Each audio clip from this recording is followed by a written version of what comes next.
हमारा जो नफा नुकसान है हमारा रिश्ता उस हिसाब से होगा। हमारा रिश्ता इस हिसाब से नहीं होगा कि अमेरिका का दुश्मन जो है वो हमारा दुश्मन है।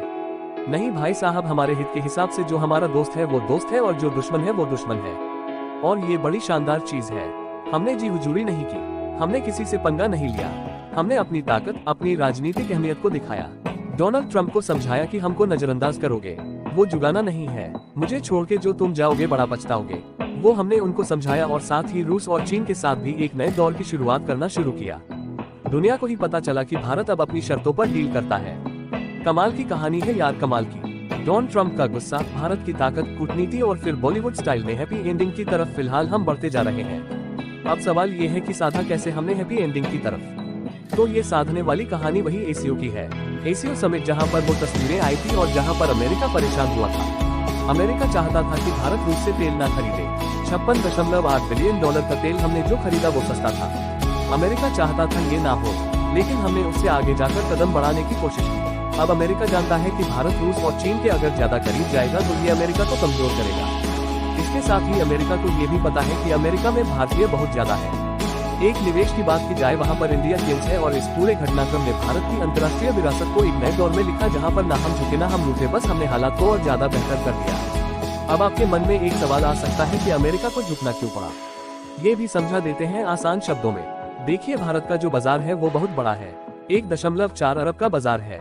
2028 तक दुनिया की सबसे तीसरी और बड़ी अर्थव्यवस्था हो सकते हैं। अमेरिकी कंपनियां जो हैं यहाँ पर बिलियन डॉलर में निवेश कर चुकी हैं।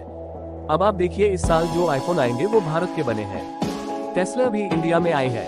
गूगल जो है भारत में फैक्ट्रियां लगा रहा है। 2024 से भारत अमेरिका व्यापार 129 बिलियन था। अब अगर अमेरिका के बदले भारत भी टैरिफ लगाता या भारत हटता तो उनको परेशानी हो सकती थी। दूसरा, अमेरिका चाहता नहीं था कि एक नेचुरल अलायंस जो है, बिकॉज इंडिया डेमोक्रेटिक देश है अमेरिका की तरह। चाइना और रशिया जो है वो डेमोक्रेसी में उतना बिलीव नहीं करते हैं। और भारत के बिना अमेरिका जो है वो चीन को लेकर स्ट्रेटेजी नहीं बना सकता। तो कुल मिलाकर कहानी ये है कि माहौल जो है वो दोनों के हितों का था और दोनों ये समझ रहे थे कि धंधा बड़ा है। इसीलिए भारत ताने सुनकर चुप था और अमेरिका ताने मारने के बाद भी विषयों की तरह ही युद्ध कर गया। क्योंकि कहानी जो है व्यापार की है, टेक्नोलॉजी की है, सुरक्षा की है और एक दूसरे के हितों की है। धंधा मजबूत होना चाहिए। हालांकि भारत और अमेरिका का रिश्ता सिर्फ दोस्ती का नहीं बल्कि फायदे का है।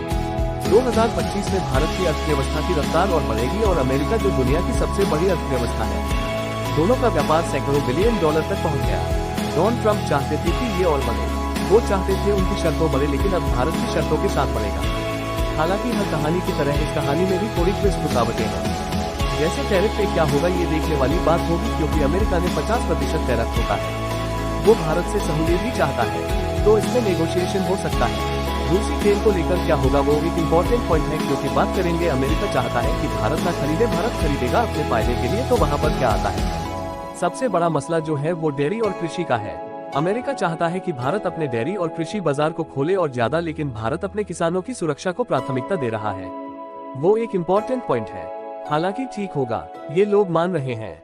ठीक इसलिए होगा क्योंकि अमेरिका भारत को टेक रक्षा देता है और भारत उनको बहुत सारा सामान देता है। रणनीतिक जरूरत दोनों की है। चीन के खिलाफ क्वाड में भारत का रोल महत्वपूर्ण है। ऐसे में दोस्ती फायदेमंद है और टैरिफ तेल व्यापार के झगड़े को बातचीत से सुलझाया जा सकता है। जब दोनों एक दूसरे को फिर से आई लव यू कह रहे हैं। इसके अलावा अमेरिकी कंपनियों का दबाव भी है, क्योंकि एप्पल हो, टेस्ला हो, इन्होंने भारत में निवेश बढ़ाया है। ज्यादा टैरिफ होगा तो नुकसान इन्हीं को होगा। कुल मिलाकर कहें तो भारत ने इस पूरे ड्रामे में साबित किया कि वो न सिर्फ आर्थिक ताकत है बल्कि कूटनीति माहिर है, और भारत ने बड़ी चतुराई से डोनाल्ड ट्रंप को वापस लाइन पर ला दिया। दुनिया को भी दिखाया कि भाई साहब हम अच्छे आदमी हैं, लेकिन बेवकूफ नहीं है। अच्छा होना बेवकूफ होने में अंतर है। हम अपनी शर्तों पर काम कर रहे हैं। हम दोस्ती रखते हैं, लेकिन सम्मान, समझ और साझा हितों से। सीधी बात है। भारत और मेरी कहानी में तकरार ट्विस्ट तो आए, लेकिन भारत की स्मार्ट कूटनीति और भारत की ताकत ने फिलहाल सब ठीक कर दिया है। उम्मीद करते हैं भविष्य उज्जवल हो। ये दोस्ती जो है व्यापार, टैक्स, सुरक्षा के कदम पर चमके। 140 करोड़ भारतीय आपस में ही ताकत है, क्योंकि यही ताकत दुनिया की सुपर पावर लीग में आज हमें मजबूती से खड़ा कर रही है। और यही ताकत का असर है कि अमेरिका यूटर्न कर रहा है। ताने मारा अब तारीफ कर रहा है। भारत ना तब झुका ना तब रूठा और अब ना रूठ रहा है। हमने ईगो भी नहीं दिखाया और हमने उनको बिलो द बेल्ट नहीं सुनाया। हम अपने एक स्टैंड पर रहे। बकलोली करते वो नजर आए और अब दुनिया के सामने यूटर्न उनका दिख रहा है। So we will say to America that this is how friends negotiate when we respect the understanding and share common ground. जय हिंद, जय भारत।